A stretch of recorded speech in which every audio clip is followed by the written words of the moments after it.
تو بھائیو جو شرمگاہ کا استعمال ہے صرف 2 صورتوں میں جائز ہے، اس میں سے بھی اب ایک صورت ہی پریکٹیکلی باقی رہ گئی ہے، وہ بیویوں کے ساتھ اور دوسرا لونڈیوں کے ساتھ۔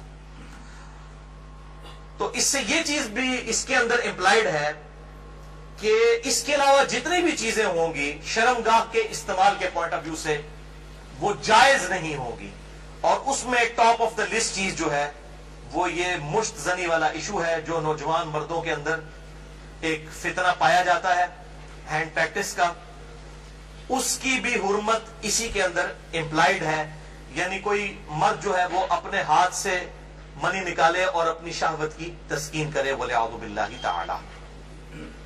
اور اسی قسم کے ایشوز فیمیلز کے اندر بھی پائے جاتے ہیں، اس کی ڈیٹیل میں جانے کی ضرورت نہیں ہے، اشارتاً بات ہی کافی ہے۔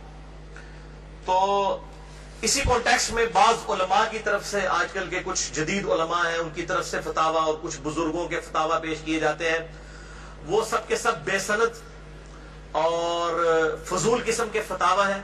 کوئی بھی فتویٰ جو کتاب و سنت کے واضح دلائل کے اگینسٹ ہوگا وہ قطعاً ایکسیپٹیبل نہیں ہوگا، خواہ وہ کسی بڑے سے بڑے امام کا ہو، بڑے سے بڑے فلاسفر کا ہو، بڑے سے بڑے عالم دین کا ہو۔ اور اسلام کا ایک مزاج ہے حیا کے پوائنٹ آف ویو سے، وہ ہر مسلمان کو پتا ہے، اس میں قطعاً کوئی گنجائش نہیں بنتی اس قسم کے کوئی برے فعل کی کہ کوئی شرمگاہ کے ساتھ اس طریقے سے کھیلے۔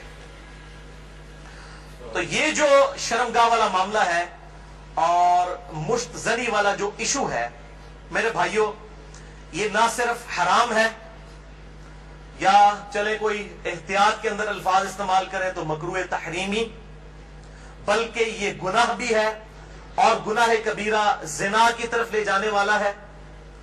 اس سے روزہ بھی ٹوٹ جائے گا اور روزے کا کفارہ بھی وہ سخت والا 60 روزوں والا ادا کرنا پڑے گا، اور ظاہر ہے کہ غسل بھی فرض ہوگا، اور کسی نہ کسی درجے میں یہ ہاتھوں اور دل کا زنا بھی ہے، وَلِعَوْذُ بِاللَّهِ تَعَالَى۔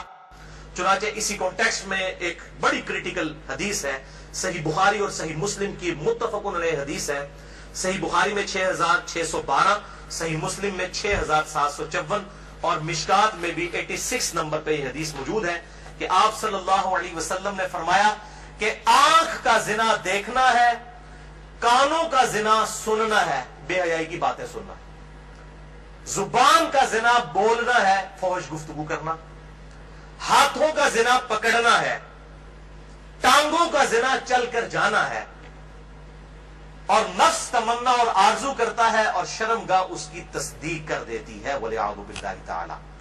تعویل خاص کے اعتبار سے تو یہ زنا کے بارے میں ہے، تعویل عام میں ہینڈ پریکٹس والا جو مشت زنی کا ایشو ہے وہ بھی اسی کے اندر داخل ہے، وَلِعَوْذُ بِاللَّهِ تَعَالَى۔ اب ظاہر ہے کہ اگر اس قسم کی بیماری میں کوئی شخص مبتلا ہے، اس کا علاج کیا ہے؟ توبہ کرے اور اللہ کی طرف رجوع لائے، اور اللہ تعالیٰ نے اس حوالے سے ایک نیچرل پروسیس بھی رکھا ہوا ہے، یعنی مردوں کے لیے خصوصاً احتلام کا، نائٹ فال کا ایشو ہے کہ جو ایکسیسو اس طرح کی جو انسان کے جسم کے اندر مادے بنتے ہیں وہ آٹومیٹکلی ایک فزیکل فینومینا آف نیچر کے تحت نکل جاتے ہیں۔ بہرحال اپنی شہوت کو کنٹرول کرنے کے لیے آپ صلی اللہ علیہ وسلم نے علاج تجویز فرمایا، سب سے بڑا علاج، اور وہ ہے نکاح۔ اور اگر نکاح نہ ہو تو پھر کیا علاج؟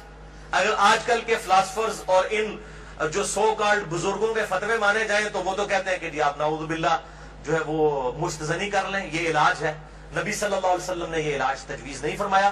صحیح بخاری اور صحیح مسلم کی متفق علیہ حدیث ہے، بخاری میں 5066 اور مسلم میں 3398، اور مشکات میں بھی موجود ہے 3080 نمبر۔ آپ صلی اللہ علیہ وسلم نے فرمایا، اے نوجوانوں کے گروہ، تم میں سے جس کے پاس استطاعت ہے وہ نکاح کرے، یعنی جو فائنینشلی سپورٹ کر سکتا ہے، جس کے پاس اتنا خرچہ ہے کہ معاملات کو لے کر چل سکتا ہے۔ یہ فائنینشلی میں کیوں کر رہا ہوں؟ وہ حدیث کے الفاظ اس کی حفاظت کر رہے ہیں۔ اگر کوئی شخص استطاعت نہ رکھتا ہو، اسی حدیث میں آتے ہیں آپ صلی اللہ علیہ وسلم نے فرمایا، تو اس شخص کو چاہیے کہ وہ روزے رکھے، یہ روزے رکھنا اس کی شہوت کو ٹھنڈا کر دیں گے۔ اور اسی حدیث میں الفاظ ہیں کہ آپ صلی اللہ علیہ وسلم نے فرمایا، اگر تمہیں استطاعت ہو تو شادی کرو، نکاح کر لو، شادی کرنا نگاہوں کو نیچا کرتا ہے اور شرمگاہوں کی حفاظت کا ذریعہ ہے. اور جو شادی کی استطاعت نہ رکھے یعنی فائنینشلی، یہ تو نہیں ہے کہ وہ نہ مرد ہے، نہ مرد ہوتا تو آپ صلی اللہ علیہ وسلم نکاح کا تو نہ کہہ رہے ہوتے. جو شادی کی استطاعت نہ رکھے وہ روزے رکھ لے. تو یہ بالکل کلیئر کٹ ہو گیا کہ صرف روزے رکھ کر اس حوالے سے شہوت کو کنٹرول کیا جائے گا اور کوئی سورس نہیں ہے.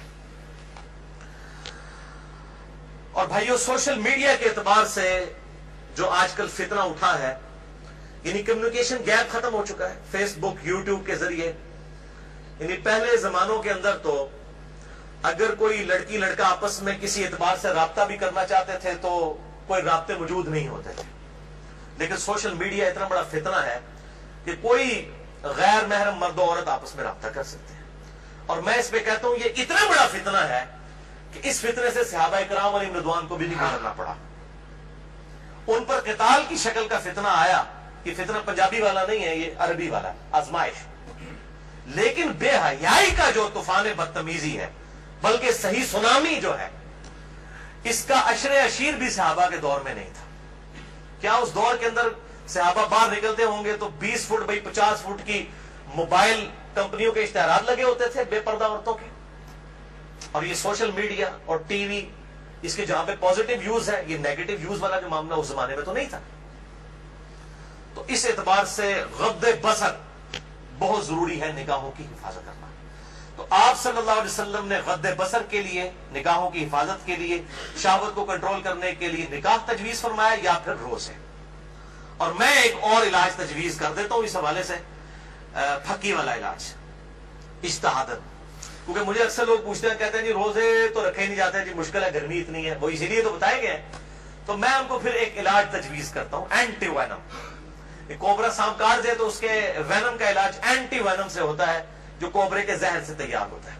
پھکی والا الزامی فلسفیکل آنسر. میں کہتا ہوں میرے بھائی مجھے کئی بار فون کرتے ہیں تو پھر میں ان کے ساتھ سیدھا ہو جاتا ہوں. پہلے تو ایک دم ان کے ہوش اڑ جاتے ہیں کہ یہ کیا کہہ رہا ہے، کہ جی بڑی کوشش کی ہے لیکن یہ بری عادت چھوٹتی نہیں ہے. میں کہتا ہوں جی بہت آسان طریقہ ہے میرے بھائی. روزانہ آپ نے 1 منٹ کے لیے صرف موم بتی کے اوپر نا، اس کے شعلے کے اوپر آپ نے ہاتھ ایسے رکھنا ہے 1 منٹ کے لیے. تو میں نے کہا انشاءاللہ آپ کی عادت چھوٹ جائے گی. کہتے ہیں جی 1 منٹ کون رکھ سکتا ہے؟ تو میں نے کہا میرے بھائی 1 منٹ آپ اس کی پریکٹس نہیں کر رہے تو آپ نے تو انشاءاللہ تعالی اس گناہ کی وجہ سے جلنا ہے جا کے دوزخ میں. تو آج سے پریکٹس شروع کریں. اور بخاری و مسلم کی حدیث ہے کہ جو آخرت کی آگ ہے وہ دنیا کی آگ سے 70 گنا زیادہ تیز ہے. اس میں تو تلا جائے گا. یہاں تو ہم صرف آپ کو مشورہ دے رہے ہیں کہ آپ موم بتی کے فلیم کے اوپر صرف ہاتھ رکھ کے 1 منٹ کی پریکٹس تو شروع کریں نا. وہ کہتے ہیں نا جناب آگے دیکھی جائے گی جا کے. تو اللہم اجرنا من النار. تو یہ پریکٹس کرنی شروع کریں تو انشاءاللہ تعالی خود بخود صبر نصیب ہو جائے.